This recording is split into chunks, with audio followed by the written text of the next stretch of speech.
Hi, I wasn't planning on making this video at all, but I believe in being honest about the things that we deal with as human beings.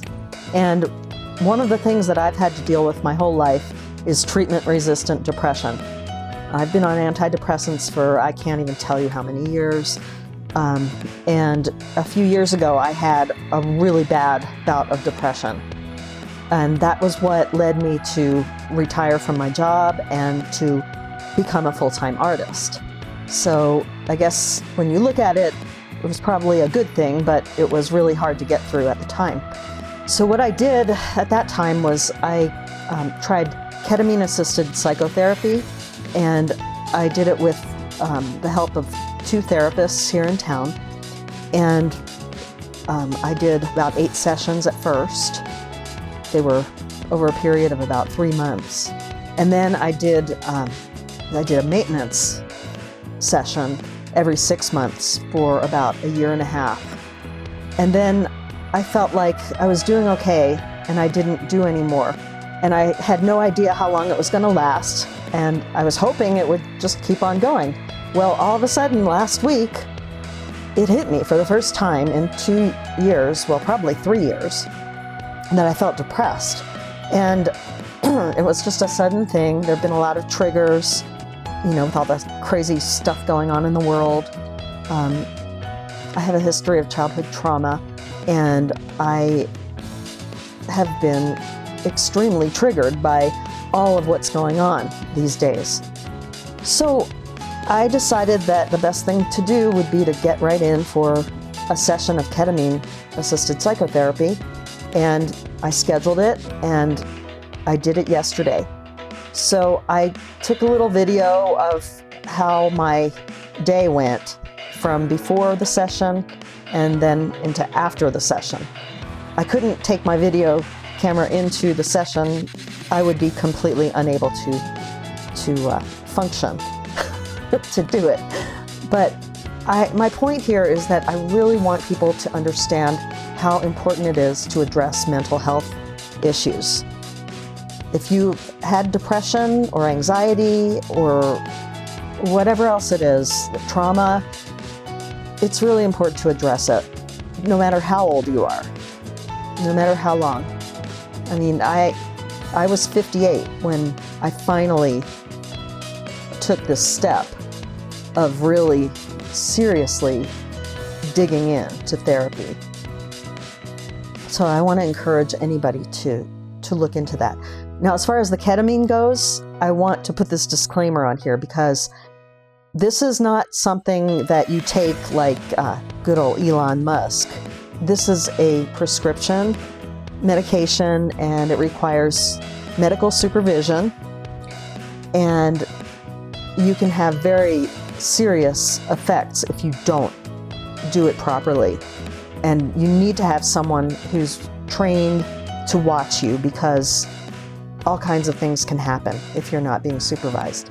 So I highly recommend that if this is something that you've considered, that you do some serious research into it, and until you've really had a chance to find out that the practitioners know what they're doing.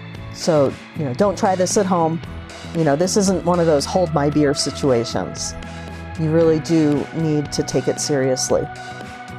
But anyway, this is where I've been, and this is why I haven't made a lot of videos this week. But this is the day after, and it's been about 24 hours since I took the ketamine. And I still feel a little groggy. I'm sleeping a lot today, but I already feel a lot better. So I'll show you my experience, and then hopefully we can get back to making regular videos about art. Thanks for watching. Good morning. It's Thursday, February 19th, and I'm sitting in the chair in the corner of my bedroom. I'm just waking up and getting into kind of a prepared mood for my ketamine session this afternoon. I was just looking at some music that I might use. My little babies are here. See, there's my Jippy, and Velcro's back there. Yeah, there's Velcro. Hi, Velcro. Yeah, so here I am, just waiting. I'm really looking forward to this because I need to start feeling better. I don't feel completely depressed, like in a depressed mood, but I can tell that I'm just not functioning well. It's hard for me to carry out tasks and, execute the steps that I need to do in order to complete a task. So that's what the problem is. But I know, I've been here before. I've spent years of my life in that place. And so I know it's time. I need to treat this. I got 2 years of solid remission. I was looking back at my files last night from the last time I printed out my ketamine journal, and that was almost 2 years ago to the day that I had my last session. And those were maintenance sessions, which I was doing every 6 months. So it could be that I need to do that, or maybe a couple of sessions here will knock this out for longer. But whatever happens, I'll just have to deal with it. I'll just have to be open to it. I'm hoping I have a really good session today. It can be really colorful and kind of fun. So I'm looking forward to it. Hopefully it'll go well and I will get some good insights out of it. I'll talk about it more later after I'm done and I recover. Usually takes me a good 24 to 48 hours before I feel like I'm back to normal. I'm just a little out of it for a day or so. But I will check back in. And anyway, thanks for watching.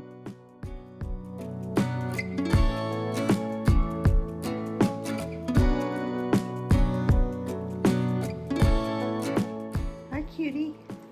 Good girl. Yeah.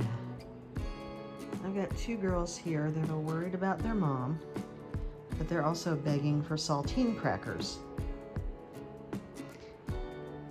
I got home from the ketamine session and I had some nausea, so I was drinking some seltzer and I had some saltine crackers, and the girls wanted some, so they each got a cracker, but now they won't let it go. Thank you, girls, for watching out for me. They took a 2-hour nap with me after the ketamine session.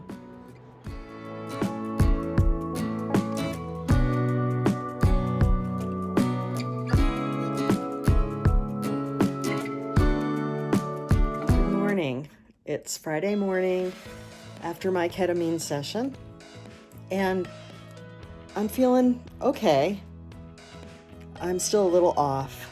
I can tell when I get up and walk around that I'm not as steady on my feet. Not steady holding the camera either. I feel okay.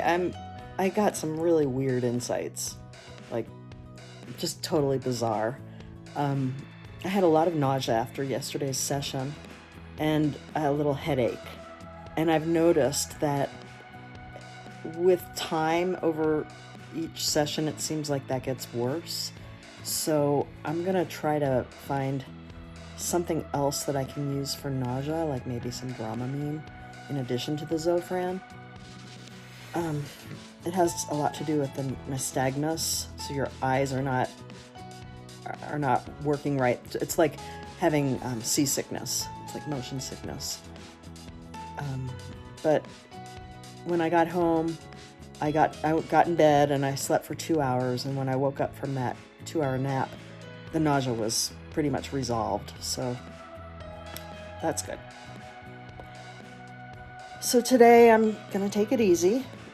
I'm gonna do some journaling and paint some of the things I saw during the ketamine session yesterday. Just make some notes and slowly work my way back into a routine. I got to get ready for the Winter Farmers Market tomorrow, which is my last one, and I'm really glad.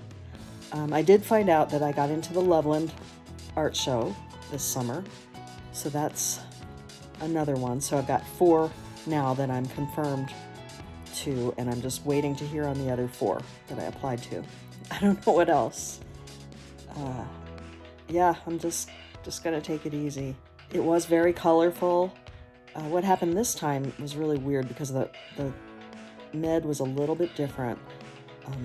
The old ones used to dissolve on your tongue, and it took a while, and you needed to swish the saliva around in your mouth for a while, and then eventually you swallowed it. With this one, it dissolves a lot faster. It's the same dose, but it dissolves a lot faster, and it tasted horrible, like so bitter. And I kept swishing that around in my mouth, and I think as I was going under, I kind of swallowed it. Not sure if that added to the nausea, but anyway, I'm gonna ask some questions to a pharmacist because I'm wondering how that... You probably don't absorb nearly as much of the medication if you just swish it around in your mouth and then spit it out. But that nausea was pretty nasty for a couple hours there when I was done. It's really cold out. It's like 13 degrees this morning. Just as well because I don't feel steady enough on my feet to walk the girls yet. Maybe this afternoon. Maybe it'll warm up a little. That's all I have to say for now.